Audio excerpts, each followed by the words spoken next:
Hello, this is Janet Mason, and I'm going to read to you today from my novel, The Unicorn the Mystery, published by Adelaide Books in New York City and Lisbon. I was inspired to write this novel when I went to visit the Cloisters in New York City, which is now part of the Metropolitan Museum of Art.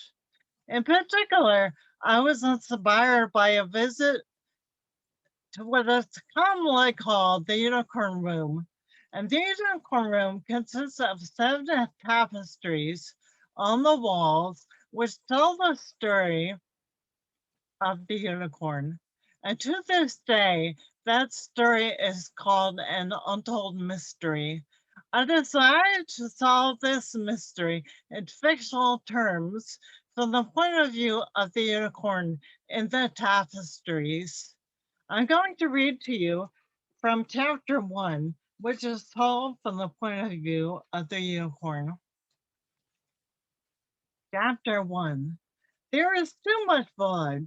Their child pointed to the bright red blood dripping down my otherwise pure white side and to the gash my horn had gouged in the side of the hunting dog. I do not normally hurt other animals, or humans for that matter, but the hound belonged to the hunters who had trapped and cornered me with their long javelins. That man is dead. I can see it in his eyes, continued the child. The child had a point. The man's eyes are flat and glittering. Even as he points his javelin toward my head, you know that this kill, if it comes to pass, will not be enough for him. He will want more. I can see this, but even now I still wonder, why would anyone want to capture me? Why didn't they just leave me alone? Was I that important? To distract myself from being bored, I watched the groups of people that passed through this room. Today, the most interesting person in the room is small and is wearing a shiny and long magenta dress. I've heard little girls so adorned called princesses. Really, they're imitating a time long gone, and they are reliving a myth. It's true that in my day, princesses lived in castles, but little girls were not passive. They had to be bred to be passive. The myth makers thought that they would make future little girls passive through the repetition of fairy tales. But young women did not dangle their long blonde locks from towers and wait for a handsome prince to come and save them. They did not sit beautiful behind locked doors, waiting to be rescued. They may have had to do it in secret, but many princesses developed their muscles. They learned to use javelins, shields, and spears. They unleashed their power, even though they were frequently opposed and overpowered. Here the tradition continues, despite the myth. This little princess may free me from the tapestry to tell you my story. Just remember that it is a real story, not a fairy tale. I'm going to start in the middle of the story of how they captured me. I've always wondered to myself, how was it possible? Part of my legend and lore was that it was impossible to capture me.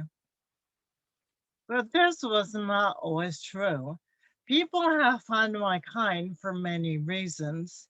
They may have claimed that they were chasing my horn, which they fancied as imbued with all types of powers. My horn was said to be a cure-all for everything, including mortality, as if that could be cured. They were especially keen on insisting that a grant of horn from my kind acted as an antidote to poison. This was untruth, of course.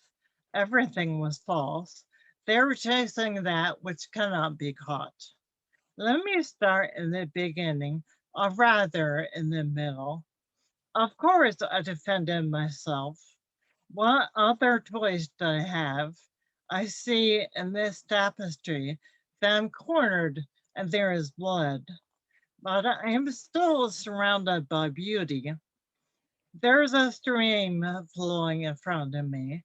Another day, I would have bent my head, lowered the tip of my horn into the stream, and cleansed it so the other animals could drink. There are a few birds, the common gray goshawk, the noble falcon with those long wings, who is not taking any notice of the hunters behind me as it stares down at the stream, and several types of ducks, including the mallard with its regal white rings circling its neck. Far in the background, at the top of the tapestry, is a pomegranate tree I have just eaten great fruit from before I wandered away. To tell you the truth, I was savoring some fermented fruits on the ground, which always makes me feel a little giddy. That may be why I didn't see the hunters come up behind me until it was almost too late. My hindquarters raised, I was poised to jump out of the stream. The person who did the drawing for the tapestry maker caught me between galloping away and the moment when I realized I had to give a swift kick with both of my rear legs to the hunter behind me. He was so close that I could feel the stilly wind from his javelin on my rear quarters. As I mentioned, I am not usually aggressive, but I do not like to be alone. It seemed that these hunters, suddenly surrounding me with their javelins, bugles, and dogs, wanted to disturb my solitude and more. I am surrounded by flowers, white lilies, wild red roses, St. Mary's thistle, and my favorite, the pungent stock gillyflower. I can smell their mingled sweet and spicy scent. I see the blurred colors of lavender, pink, and white as they gallop by. Nonetheless, I can still tell that the throng of hunters that was gaining on me meant to do me harm. Now they have time to really look at the scene depicted in this tapestry. I see that most of the men wear brown cloaks atop red tunics. Three of the men wear shiny blue cloaks sprinkled like crushed velvet. All are wearing hats. More than a few are red, others brown, perched on their heads. One man standing in the back. The man with the bugle hanging on him wears a fancy red hat with a feather plume curling up from the brim. He holds his javelin straight up with the wooden pole near the ground. He looks down like he is musing. A poet, perhaps? He appears to be someone who thinks he is above the fray. Given his fancy dress and the fact that there was always a hierarchy, he could be a representative of the king. It is said that the king represents God. If it is true, as I've heard it said, that is a symbol of the Son of God, then why would he want me captured when he want me left alone to be part of the beauty of nature? There is so much in this world that doesn't make sense. I remember being in the grounds of the Abbey. I was drawn there because there seems to be more room for solitude. The village inside the stone walls of the Abbey was quieter and the people more contemplative. There was a church and a pig trail. The well was frequently unattended, so I could drink to my heart's delight. There are more likely to be virtual meetings here, especially in the nuns' quarters, than other places. In the village that I had to pass through to get here, there were no virtual meetings at all. I had wandered into the burial ground, thinking that I could find some solitude, but then I had to flee from the people living there in makeshift tents and women plying their wares. And I do mean all of their wares. At the top left of the tapestry, behind the trees, the cherry, the pomegranate, the walnut, the bushy oak, is the castle in miniature. On the middle tower, a red triangular roof that appears tiny in the distance flies an equally small flag, a triangle with a point on the end. Perhaps the castle is within view of the abbey to remind the holy ones, even the bishop, that they work for the king. I admit that I was afraid of the hunters.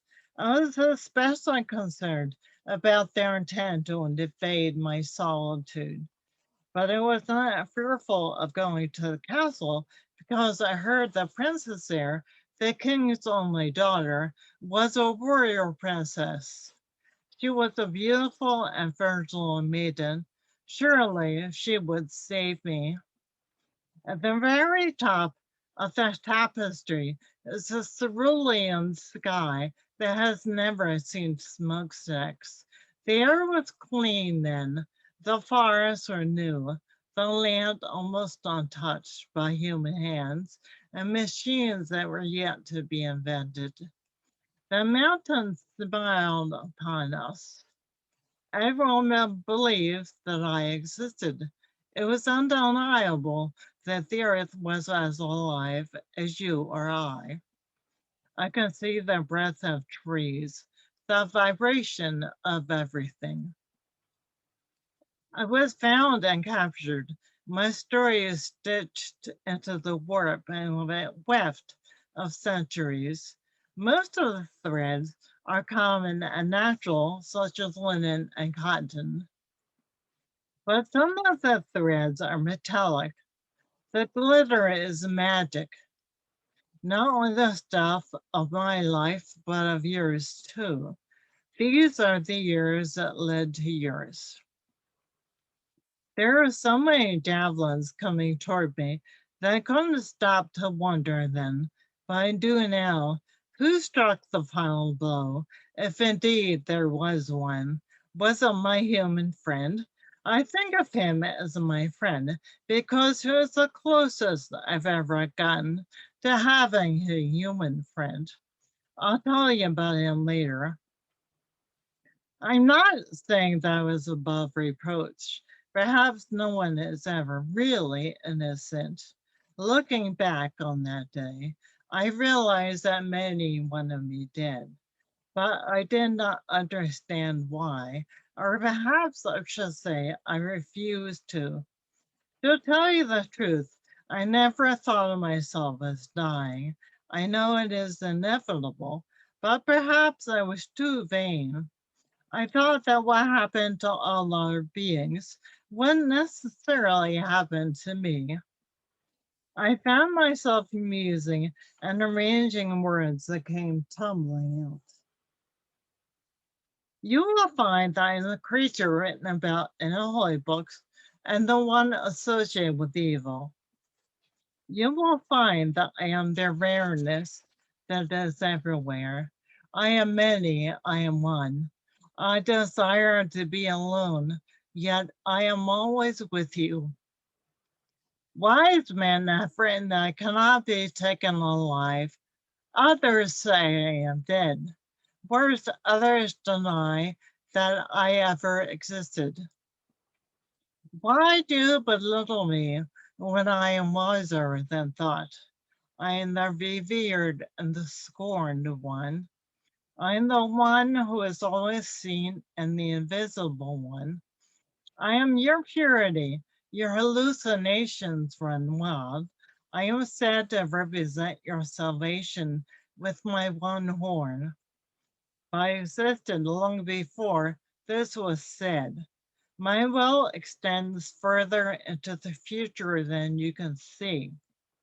I am in the clouds above you. I am the darkness in the woods. I was captured by a free. I answer to no man. Even as you deny me, I am you. Namaste.